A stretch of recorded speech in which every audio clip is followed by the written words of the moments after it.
Something is happening in the American education system. Public schools are losing funding, losing students, and it's happening faster than ever before.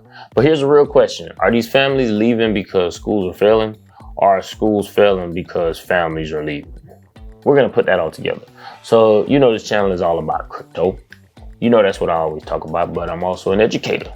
So this is something, I was scrolling through social media and then this popped up. And so this spurred the idea and the creation of this video. And so, yeah, it's for everybody. It's not just for teachers. It's not just for parents. Unless you were homeschooled your entire life, you are the product of a teacher and a classroom. Education shaped who you are. And if you're a parent, then you're trusting that same system to shape your kids. So whether you're in it, raising someone in it, or looking back on it, this conversation is for you. This conversation is for everyone, okay? Now, let's cut to the recent data about the average high school senior. It says it right here. They cannot read proficiently. The reading levels are the lowest that they've seen in nearly 30 years.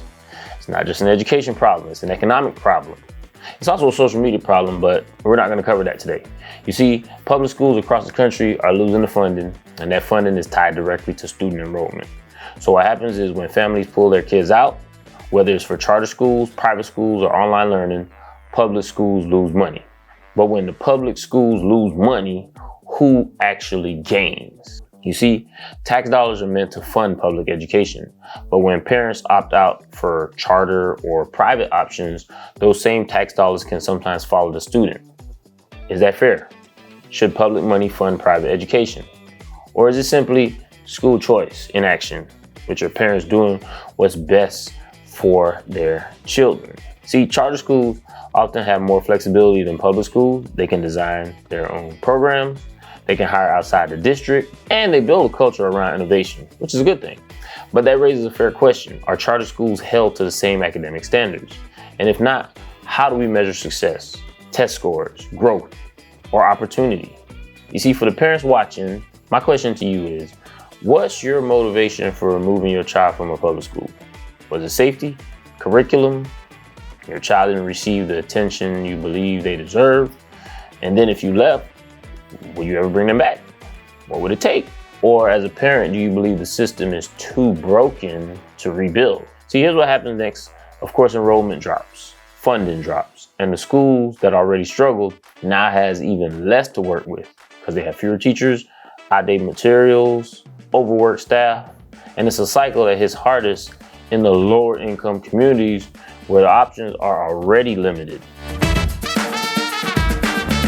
So what happens when a public school starts losing students? Some districts consolidate, they merge, or they close schools to save money. Others try innovation.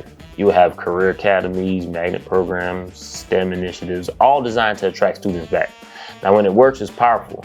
You have some schools that will turn into community hubs where they may offer childcare, adult classes, or financial literacy programs after hours.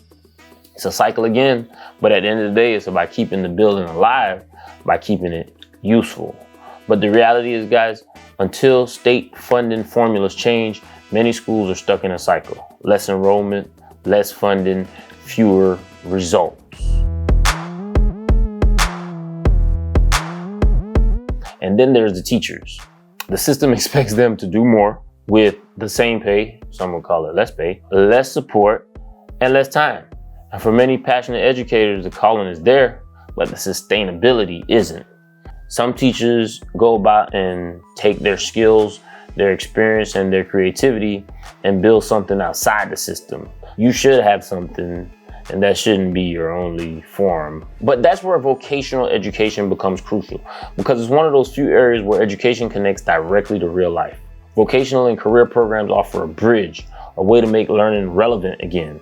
Now, for me, specifically in my classroom, for example, I don't just give kids assignments, I give them a purpose. When they're in my media class and we're focused on media production, I'm not just teaching them how to shoot a video, I'm teaching them project management, team collaboration, and how to work with a real client to get a job done. That's real education, seriously. That's the kind that actually builds confidence and self-worth. But some educators reach a point when they realize that the system can't support this kind of essential learning. That's when an entrepreneurial educator may step out. and start their own program, a tutoring business, or a digital academy. It's not about undermining public schools. It's about filling the gaps created by a broken system and providing the direct hands-on learning that prepares students to be creators, not just consumers.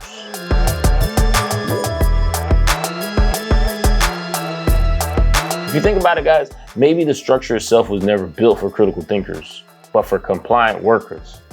That's what I always tell my students. If you're successful at failing in this system, then you're going to be successful in that other system.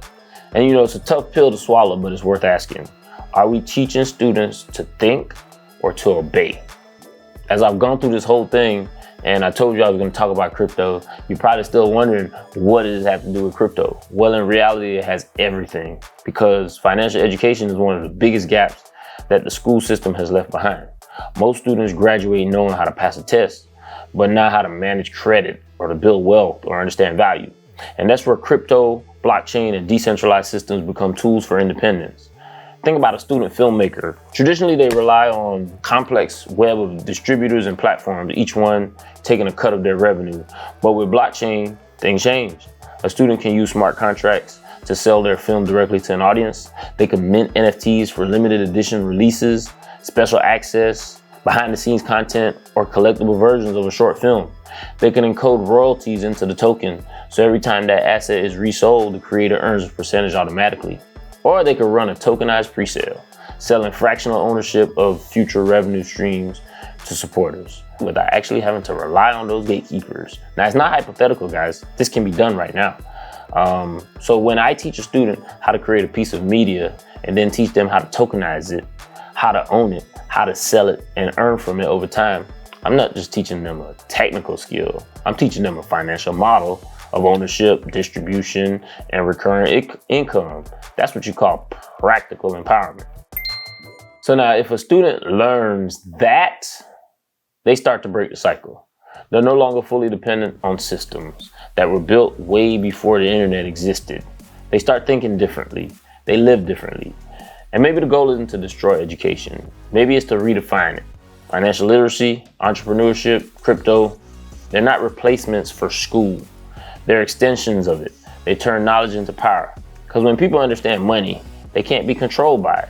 If the system is broken, maybe it's not about waiting for someone to fix it, but building something new alongside it. So I ask again, if education is supposed to be the great equalizer, who's really benefiting from keeping it the way it is? I think a lot of y'all probably have answers to it. So I would love it if you can comment below. Okay. Listen, if this was something that made you think, goal of what I'm trying to do here is to connect money, mindset, and modern education specifically in this video, because understanding the system is the first step to changing it. When you learn differently, you live differently. Share this with someone who needs to hear this. It's your boy. Catch y'all on the next one.